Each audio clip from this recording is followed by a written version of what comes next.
नमस्कार साथियों, स्वागत है आप सभी का पशुधनम यूट्यूब चैनल पर। मैं डॉक्टर हर्ष फौजदार। तो देखो, आज मैं एक छोटा सा वीडियो ये लेकर आया हूं आपका इंसुलिन हार्मोन के लिए। देखो, इंसुलिन हार्मोन से एलएसए 2022 के एग्जाम में 2 क्वेश्चन थे, है ना। 2 क्वेश्चन थे, तो मैं उन दोनों क्वेश्चन की बात करूंगा। सबसे पहले तो उसमें यही क्वेश्चन आ गया था कि भाई कि इनमें से एक क्वेश्चन था कि निम्न में से कौन एंजाइम नहीं है ना। उसमें 3 दो दे रखे थे, उसमें एंजाइम के नाम, और एक दे रखा था उसमें इंसुलिन का नाम। तो आप सभी को पता है कि इंसुलिन क्या है। इंसुलिन एक एंजाइम नहीं, एक हार्मोन है। तो उसके अंदर क्या आंसर चला गया था, इंसुलिन चला गया था कि भाई ये 3 तो एंजाइम हो गए और एक जो इंसुलिन है वो हार्मोन हो गया।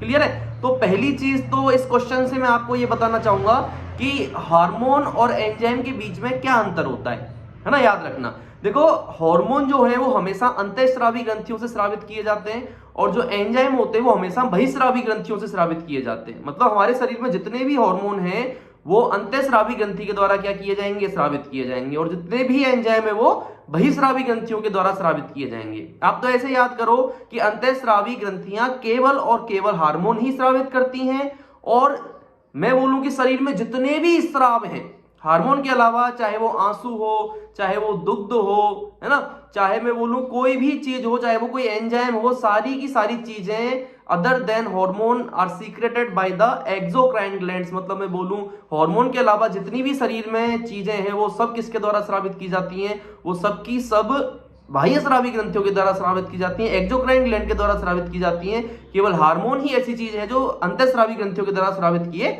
जाते हैं। और एक अंतर याद रखना कि जो एंजाइम है 99.9% एंजाइम प्रोटीन के बने होते हैं। केवल एक ही ऐसा एंजाइम है जो प्रोटीन का नहीं बना होता। अभी तक जितनी रिसर्च हुई है उसमें से वो एंजाइम कौन सा है, राइबोजाइम।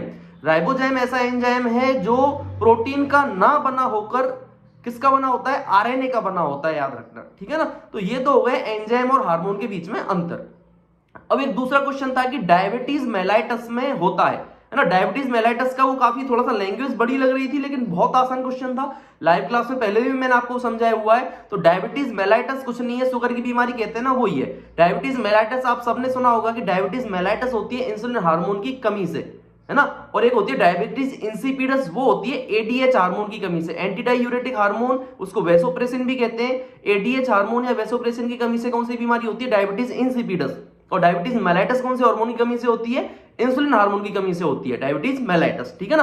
तो उसमें एक तो यही ढूंढवा रहा था कि भाई डायबिटीज मेलाइटस में क्या चीज होगी। एक तो याद रखना कि इंसुलिन हार्मोन की कमी हो जाएगी, अधिकता नहीं होगी।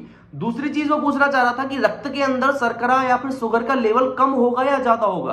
तो भाई इंसुलिन क्या करता है पता है, इंसुलिन हार्मोन का कार्य यही होता है कि वो रक्त से शर्करा को उठाता है और कहां दे के आता है, कोशिका को दे के आता है ना।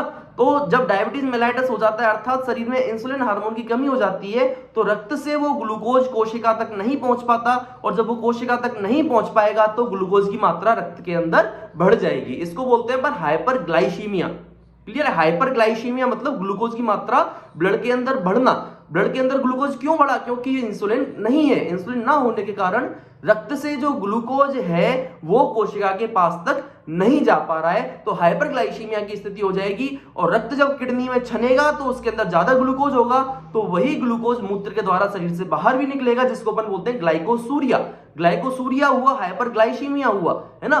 कोशिका को भोजन नहीं मिल पा रहा, कोशिका तक ग्लूकोज नहीं पहुंच पा रहा क्योंकि इंसुलिन नहीं है, तो कोशिका भूखी मर रही है, तो शरीर में ज्यादा भूख पैदा होगी, तो उस इंसान को भूख भी ज्यादा लगती है। या फिर कुत्ते के अंदर है तो कुत्ते को भूख ज्यादा लगेगी, इसको अपन बोलते हैं पॉलीफेजिया, भूख ज्यादा लगना, ठीक है ना। और इसमें मूत्र त्याग ज्यादा होता है क्योंकि ग्लूकोज बाहर निकल रहा है मूत्र के साथ में, तो अपने साथ पानी भी लेके जाएगा। मूत्र त्याग ज्यादा होने के कारण प्यास भी उस पेशेंट के अंदर बढ़ जाएगी, तो उसको अपन बोलते हैं पॉलीडिप्सिया। तो पॉलीडिप्सिया, पॉलीफेजिया, हाइपरग्लाइसीमिया, ग्लाइकोसूरिया, और बहुत ज्यादा मूत्र होता है तो पॉलीयूरिया, है ना। पॉलीयूरिया बहुत ज्यादा मूत्र त्याग, समझ रहे हो। ग्लाइकोसूरिया मूत्र के साथ में ग्लूकोज, हाइपरग्लाइसीमिया रक्त के अंदर क्या हो जाता है, ग्लूकोज ज्यादा होता है कि नहीं होता। और इसके अलावा क्या है, पॉलीफेजिया भूख ज्यादा लगना क्योंकि कोशिकाएं भूखी मर रही है, और पॉलीडिप्सिया प्यास ज्यादा लगना क्योंकि मूत्र त्याग क्या हो रहा है, ज्यादा हो रहा है ना। तो उसने पूछा था कि डायबिटीज मेलाइटस में एक तो आपको पता है इंसुलिन की कमी, और दूसरी चीज क्या हुई, हाइपरग्लाइसीमिया, मतलब रक्त के अंदर शर्करा का स्तर बढ़ जाता है। दो ही चीजें थी उसमें ऑप्शन में, इंसुलिन कम हो जाएगा, इनसफिशिएंट इंसुलिन, और दूसरा क्या हो जाएगा, ग्लूकोज का लेवल बढ़ जाएगा सामान्य से, हाइपरग्लाइसीमिया की स्थिति। तो थैंक यू सो मच, ऐसे ही वीडियो देखने के लिए लगातार जुड़े रहिए पशुधनम यूट्यूब चैनल से। धन्यवाद, राधे राधे।